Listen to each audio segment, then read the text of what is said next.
I'm Lindsay Scarborough, and Keith and I, we have recently gone through the foster care classes. A few months ago, we started just kind of feeling a call in our lives about what we could do to help and the need. I guess one of the big things that stood out to us was the fact that there are so many children in foster care. Throughout the state of Kentucky, there are currently 9,600 children in foster care, which is the highest number it's been in quite some time.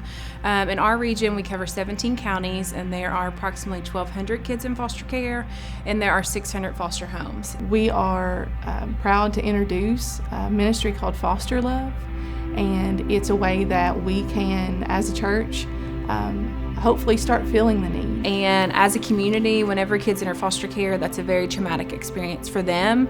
It affects them, it affects their birth family, it affects the foster family that they're going to stay with. And I think as a community, we can wrap around and love on those families, whether it's the birth parent or the foster parent. And people often say it takes a village to raise children, and that's the same thing for our kids that enter foster care. They need support. Their birth families need support. The foster families need other families to love on them and to support them, because foster care is hard. Whether you are the child experiencing it or you are the foster parent that has your first placement for the very first time. And so as a community and as a church, I think you need to find a way that you can help. What can you do? One of the ways that we're doing that is we're offering a support group that's going to start meeting each month. That's one way that we can begin to let the families know that are in foster care that we're here and that we hear you and that we want to help you. And so we're excited to offer that. Can you take a meal to someone? Can you provide support? Can you offer a listening ear?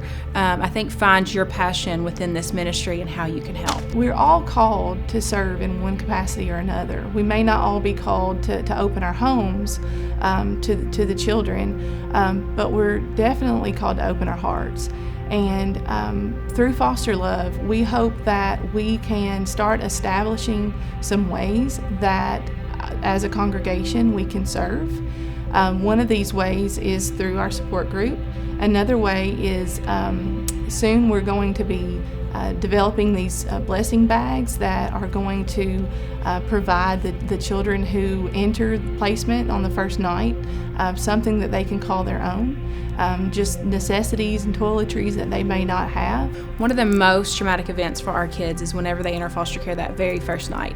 And you would think that kids are being removed from an environment that they shouldn't be in, and they should be happy, and that is the last thing they are. They're devastated, and they're also going to a family that are strangers.